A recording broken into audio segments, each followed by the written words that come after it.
The Cosmic Hierarchy of Marvel. Part 1 by Power Level. The rules that define a cosmic entity, like most things in comics, are vague and poorly defined, largely dependent on who is writing the story. Generally, a cosmic entity is any being that wields immense power on a scale of notoriety to other cosmic beings, or beings that serve a higher plan on the multiversal scale, beings that are, in fact, concepts of existence, representing death, life, forgetfulness, destruction, and so on. Depending on the script or the story, some characters become more or less important, moving up or down this cosmic hierarchy. Others are so powerful and important that they remain at the top of this hierarchy, regardless of changes. Let's then understand how cosmic entities work in Marvel according to Marvel itself, but also according to my opinion, as I see this entire structure, as it keeps changing and requires a bit of interpretation. Who is more powerful? Who commands whom? Come with me.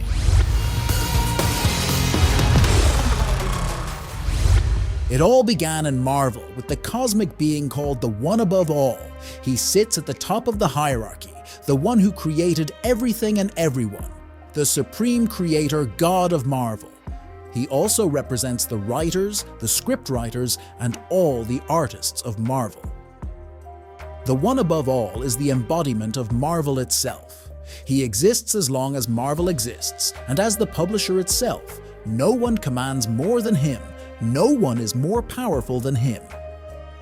Some say that the Above All is the representation of Stan Lee himself, who is the father of Marvel, creating most of the characters and concepts within the comics. There is no being more powerful than the One Above All, and there is nothing he cannot do. He is the true omnipotent, omniscient, and omnipresent being. But alongside Stan Lee, there was another person as important as him, who also created various concepts, stories, and characters in Marvel, called Jack Kirby.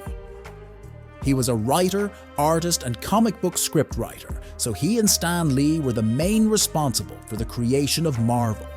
In the comics, there is a character called Fulcrum, sometimes also called Jack the Bartender because he has a cosmic bar, but he is also said to be one of the most powerful cosmic entities of all. Fans believe that Fulcrum is the manifestation of Jack Kirby himself within the comics, and that Fulcrum is a part of the One Above All. So much so that Fulcrum is said to be omnipotent and omniscient. The Celestials obey him, and the Multiverses Watchers also do. To be considered omnipotent, it has to be the One Above All. Omnipotence is the ultimate power of all things capable of doing everything. There is no omnipotence greater than another, so if Fulcrum and the One Above All possess this omnipotence, or are the same person, Fulcrum should not be the bearer of omnipotence. There is a page in the comics that says everything existing in the multiverse is meant to serve Fulcrum. On that same page, it is said that reality only stays in place by Fulcrum's will, showing that he may be a part, or the One Above All, as he being Jack Kirby would also be part of Marvel's existence concept, and the One Above All represents that. On the other hand, there is a being that is the opposite of the One Above All, who is the creator of everything. The cosmic entity that represents the concept of total destruction of everything that exists or will exist. The one below all. The end of Marvel Comics, the worst-case scenario for the publisher, without writers, without scriptwriters, and so on. The end of everything. The One Above All is the God who represents the creation of the Marvel Universe, as I said, and the one below. All is the total end of this universe in the comics. Although that above all represents good and life throughout creation, he also has the power to destroy everything. After all, he is the most powerful of all. So this side of destruction manifests as the one below all. He is the true demon, the true Satan or devil as you may call it. He is the most powerful demonic being of all. He is the true demon, the true Satan or devil as you may call it. He is the most powerful demonic being of all. As a part of the One Above All, He has the same level of power, but he is trapped in his dimension below place, the hell below all hells. His ultimate goal is to destroy the entire multiverse until he becomes the only being. There are some theories explored in Marvel Comics by Bruce Banner and Doctor Strange that creatures wanting to cause destruction throughout the multiverse, like Knull, the god of symbiotes and the void, or some demonic beings, may also be created or influenced by the one below all. Following the cosmic hierarchy, we have other lesser beings like the living tribunal, the multiverse's judge, who answers to the one above all. His function is to protect the multiverse and prevent the imbalance of cosmic forces, preventing a specific universe from becoming much more powerful than another, and preventing these universes from disturbing cosmic balance. He acts more when a universe is threatening several others. Usually, when threatening only one or a few smaller universes, the living tribunal leaves the work to other smaller cosmic entities in the cosmic hierarchy. In short, he has more to do. The guy is the judge of an entire multiverse. He is authorized to create or destroy and possesses the greatest power among cosmic entities, second only to Fulcrum, one below all, and the one above all. The cool thing about the living tribunal is that he has 3 faces and 3 consciences in one. All 3 faces need to agree on an action for him to start acting and intervening in something. With just the force of his thought, he can destroy, create, manipulate reality, transmute, or recreate anything in existence, regardless of time, location, or distance. The living tribunal is always aware of everything that happens in every part of the multiverse, truly being one of the most powerful cosmic entities in Marvel. An important thing for you to better understand the appearances of the living tribunal: he exists outside the Marvel multiverse, controlling everything. Still, in each reality, he puts an avatar of himself, so there are several avatars of the living tribunal scattered across the universes. But outside the multiverse, there is only one. So when you see a character killing the living tribunal, the one dying there is one of the avatars of the living tribunal. There are practically infinite avatars, and if one day they all join, then we will have the real power of the tribunal. This is important to move on to the next cosmic entity. I have never seen anyone gathering this information and organizing Marvel's hierarchy. I don't think it even exists. So I thought about bringing this to you here on the channel. This video was a lot of work to make. If you can at least leave a like and also comment on your opinion about this video and the positions of the cosmic entities, it will help a lot. Below the living tribunal, we have 4 cosmic entities with the same power level and are considered primordial entities: eternity, infinity, death, and oblivion, also called forgetfulness. I will explain each of them. Eternity is the cosmic entity that is the personification of the multiverse, which is infinite and extends throughout eternity. Alongside eternity is his sister Infinity, as she is called. Eternity is also the personification of all time, and his sister Infinity is the personification of space. Together, these entities form the space-time of the multiverse. Infinity and eternity normally act only when the time and space of universes are at risk. For those who saw Thor, Love and Thunder, there was eternity there, who was more like an entity of wish fulfillment. It was a bit strange. But along with eternity and infinity at the same power level, we have Death, who represents the decay and destruction of the entire universe. The origins of Death are uncertain, but it is known that she was born along with the entire Marvel universe and along with these 4 cosmic entities. Death is a physical representation of devastation, destruction, and ruin. She is never seen as an evil or villainous figure, but rather as something necessary for the survival of the universe. As a fundamental force, she does not have a real physical form, but she usually appears as a human or a human skeleton. Death lives in the Marvel realm, an alternative dimension where only the dead have access. In this realm, there is also the Well of Infinity, which can answer any question and possibly provide access to the accumulated wisdom of the dead. With this part of destruction that death brings, we also have oblivion, forgetfulness, another cosmic entity that is part of the four pillars of reality. Oblivion is the true god of chaos, of the void, of darkness and destruction. He represents non-existence, the primordial void that existed before the creation of the multiverse itself. He sees his cosmic entity, companions eternity, infinity, and death, who emerged when the universe was created. As siblings, all of them have practically the same level of power and cosmic influence. In the comics, it was said that Knull, the god of symbiotes, was not the true lord of the primordial abyss, but Oblivion. Knull could only manipulate these forces that came from Oblivion. Knull is like one of the avatars of Oblivion, just like the Chaos King Mikaboshi. They are beings that draw powers from Oblivion. The cosmic powers of Oblivion are almost unlimited, including omniscience, near omnipotence, and omnipresence. In my opinion, among these sibling entities I mentioned, Oblivion is the most powerful, more powerful than eternity, infinity, and death. Here is where things get a bit controversial.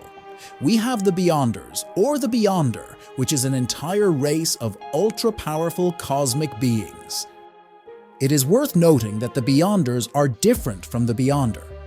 Beyonder is that guy who looks like a human, but is one of the most powerful characters in all of Marvel, responsible for the Secret Wars.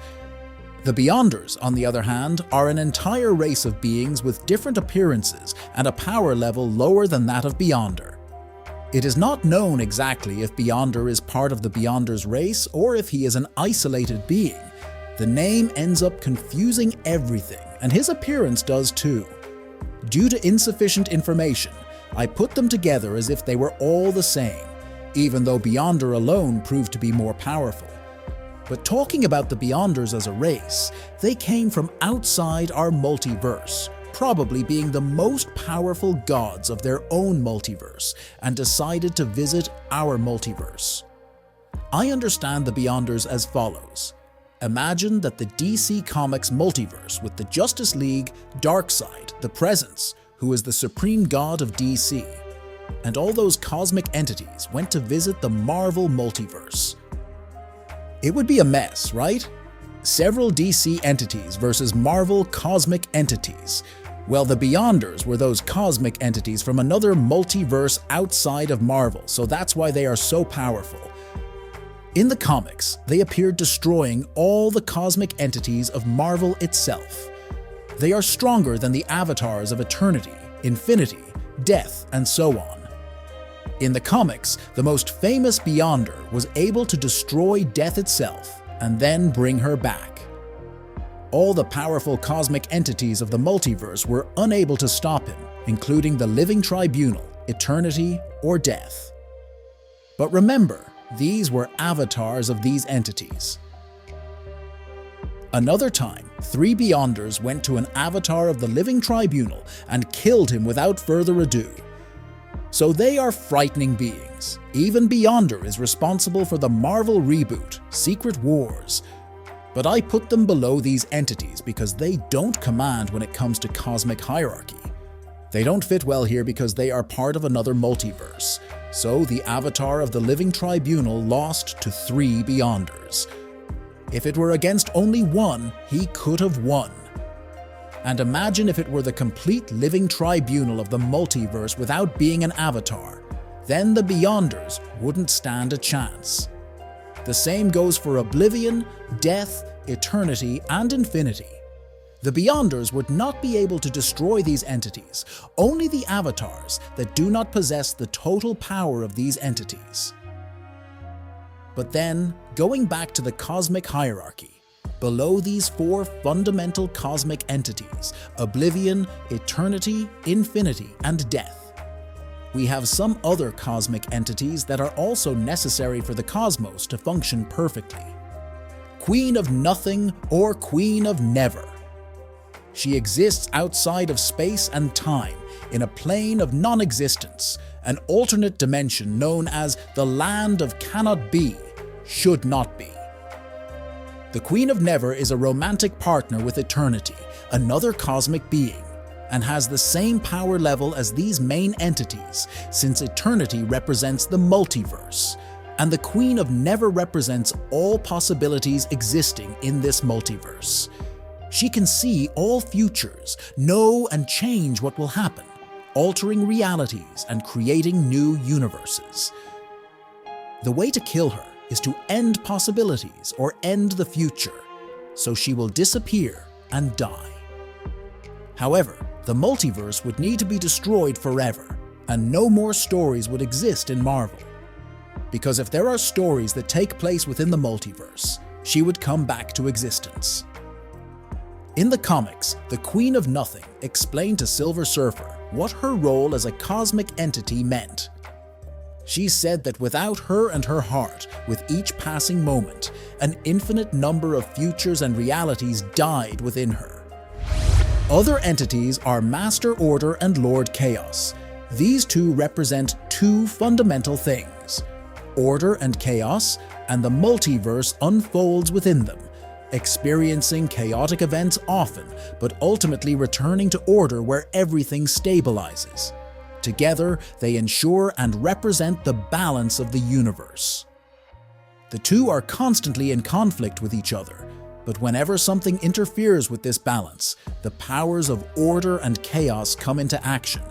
They are even capable of manipulating other entities to achieve a state of neutrality, and have often intervened in major events without anyone being aware that they were acting under the influence of something greater and more powerful.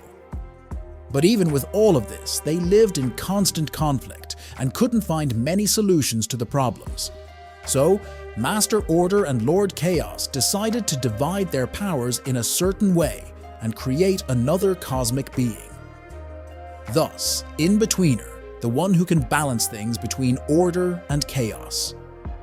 Inbetweener is a cosmic entity that exists as the synthesis of the main concepts of the universe: life and death, reality and illusion, good and evil, logic and emotion, existence and nothingness.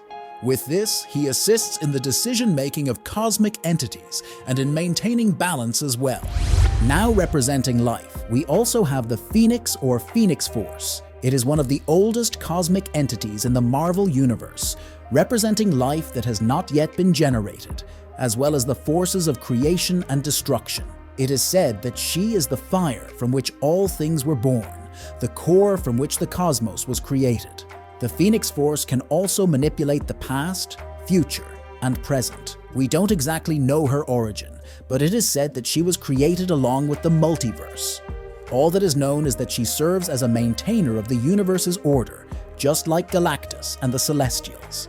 The Phoenix is a force of nature that seeks balance.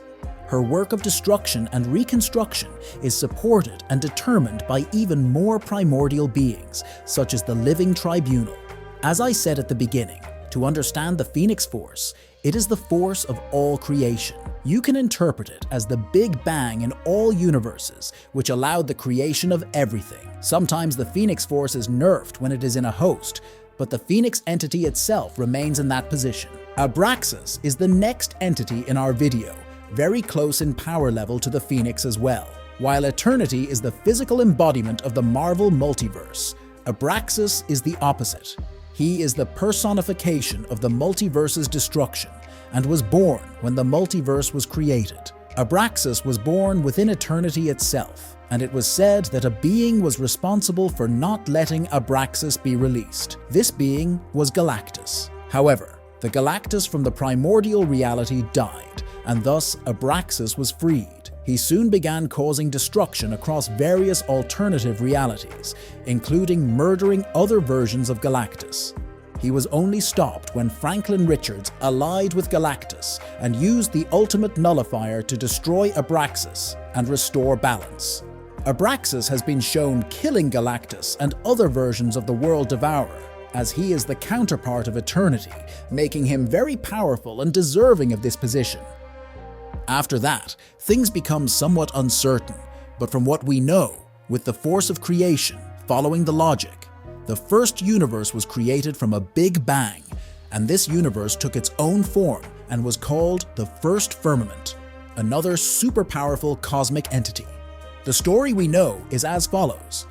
One of the first creations of the supreme god of Marvel, the one above all, was the first firmament, considered as the first cosmos to be created, the first universe. This cosmic entity then takes on the responsibility of creating other cosmos and alien races as its helpers, the task of creating life, to be more precise.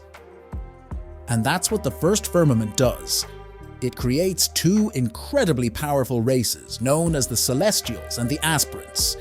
But we'll talk about them in the next video, the part 2 of the cosmic hierarchy of Marvel. Yes, there are several other cosmic entities that belong to the Marvel hierarchy, such as Galactus, the Infernal Lords, Skyfathers like Odin, Nemesis, the Watchers, and so on. All of them will be in part 2 of this video, which is already recorded. It was divided into 2 parts for better understanding. Subscribe to the channel, and I'll release the second video soon.